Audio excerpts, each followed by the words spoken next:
This is the sound of climate change. Find out what it all means at the end of this podcast.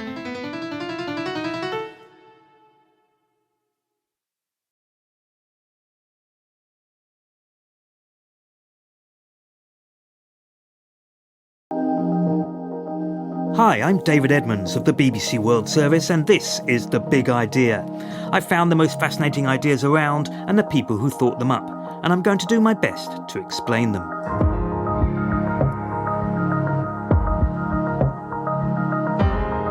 Today's big idea: time to wake up to the importance of sleep.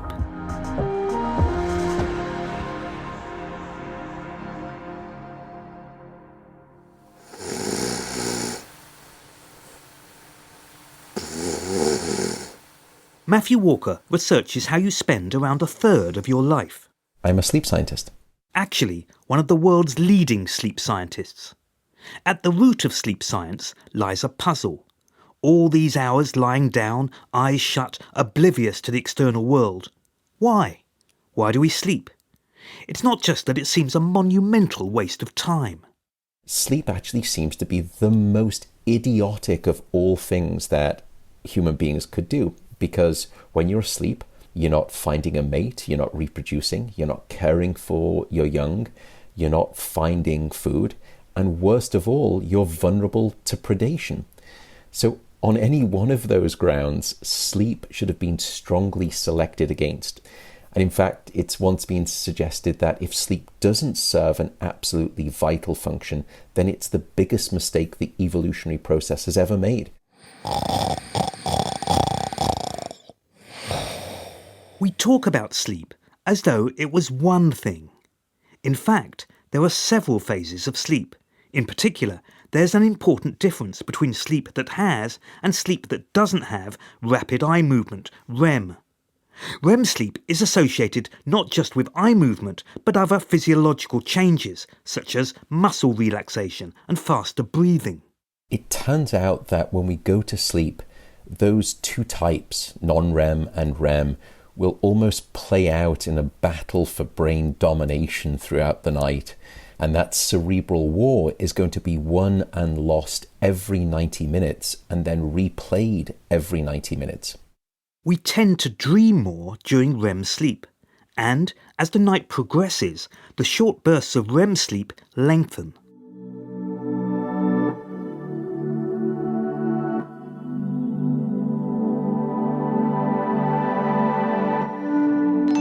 How much sleep do adult humans want or need?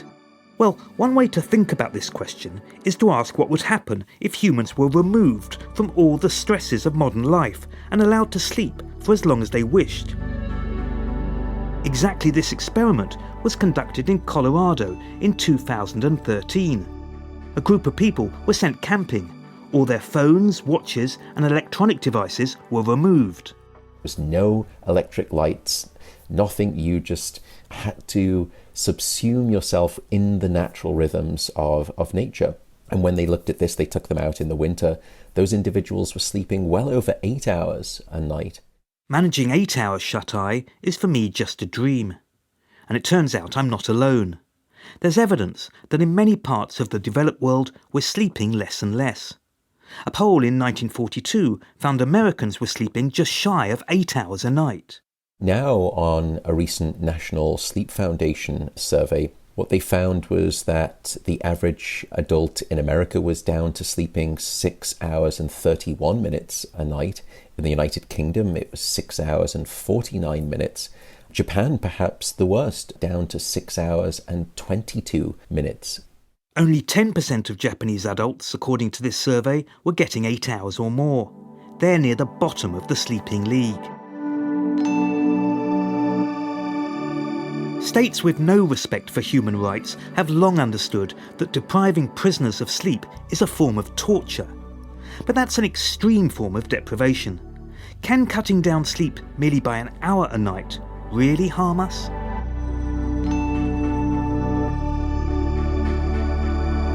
It turns out it can, a lot. There are now multiple studies linking lack of sleep with heart disease. Perhaps the most striking data regarding cardiovascular disease is a global experiment that is performed on about 1.6 billion people across 70 countries twice a year, and it's called daylight savings time. Good morning, this is Diana Speed welcoming you to the network and reminding you that if you've forgotten that the clocks went forward last night, so the time is now 5:20 on Sunday the 29th of March.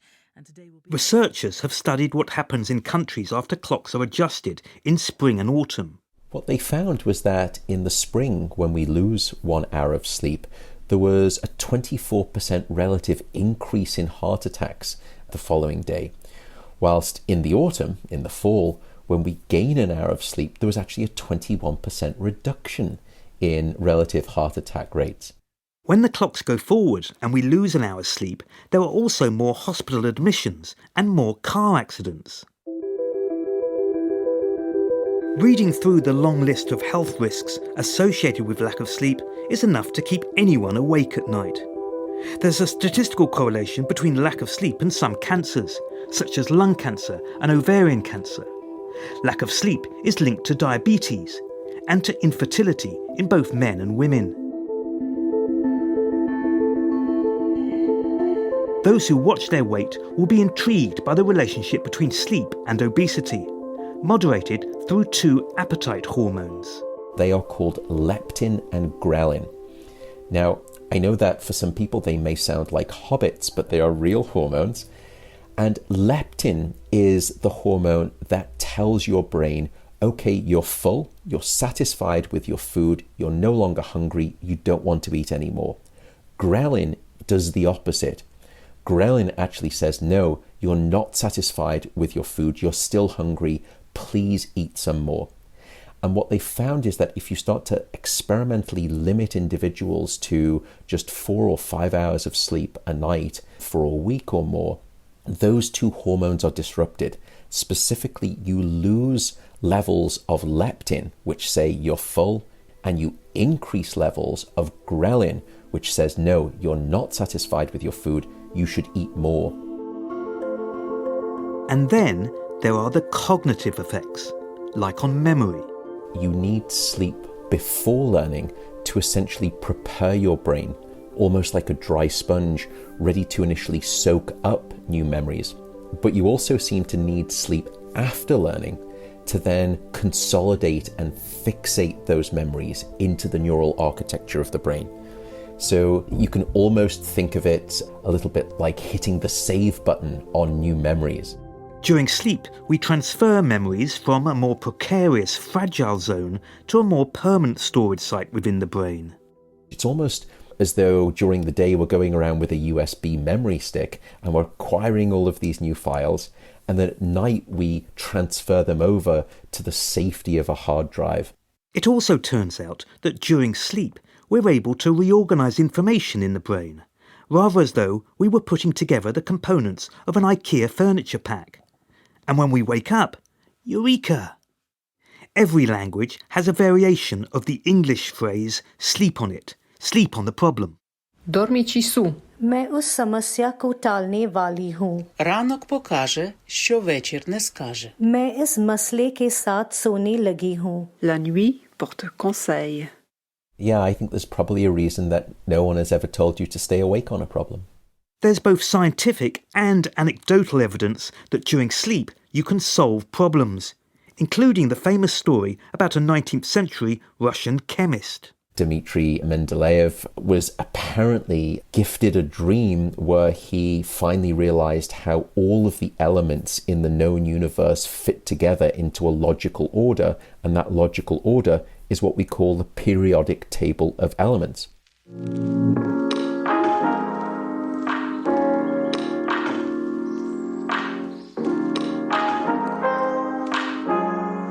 So, if you want to come up with a groundbreaking scientific discovery in your non-waking hours, here are some top sleeping tips.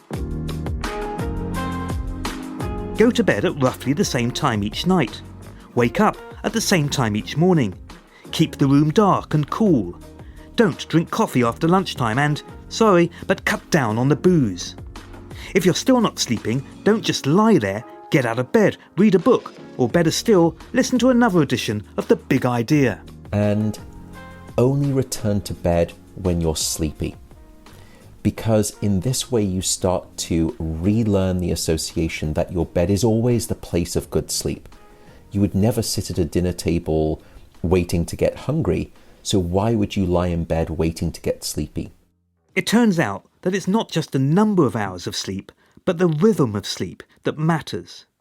In the BBC and elsewhere, nighttime shift work comes with a pretty small increase in pay. Small when, for example, it's been shown that there's a link between night work and cancer. So much so that now twice, I think, over the past 15 years, the World Health Organization has classified any form of nighttime shift work as a probable carcinogen. Of course, it's essential that some jobs, like healthcare workers, continue at night. And there are ways to reduce the risk. It would help if we didn't switch too often between day and night shifts. Even so, shouldn't we explain to workers what night shifts might be doing to their health? And shouldn't we remunerate night shift work more generously? Superman, is it hard to give up smoking or is it easy like nicotine says? You no good windbag, nicotine. No, Superman. We're used to health campaigns on safe sex, alcohol or smoking, for example. That's how hard it is, and that's why I never say yes to a cigarette. But given the growing and overwhelming evidence on the risks from lack of sleep, why no public campaigns on the need to rest? The ladies not for turning. British Prime Minister Margaret Thatcher was said to get by on only 4 hours sleep a night. That seems unlikely, but it burnished her machismo energetic image. In fact, it would be far better if our leaders slept the recommended dosage. Unaccountably, says Matthew Walker, we often view with suspicion people who do kip for the required amount. Unfortunately, sleep has an image problem. We can sometimes, not always, but sometimes stigmatise people who get sufficient sleep as being lazy or slothful. So we need to refresh the sleep brand. It turns out that sleep has many positive benefits. Shortage of sleep, many costs. It's time to celebrate a good night's slumber. Well, thanks for listening to this hopefully non-soporific edition of The Big Idea on the BBC World Service. I'm David Edmonds, the producer was Robbie Wojciechowski. To keep you up at night, there are more big ideas at bbcworldservice.com. Thanks for downloading this edition of The Big Idea. The programme was mixed by James Beard and Gareth Jones. If you've enjoyed this and others in the series, please leave a rating or comment if your podcast provider allows this. You can even let me know on Twitter at DavidEdmonds100 about the big ideas you think I should be listening to. This is a BBC Radio Current Affairs production for the BBC World Service. Hello again. Way back at the beginning of this podcast, you might have heard something that I said was the sound of climate change. But what did it mean? Well, NASA has plotted the global surface temperature since 1880 against a long-term average, and I've turned that into music. Each note is a year. Low notes are low temperatures, high notes are high ones.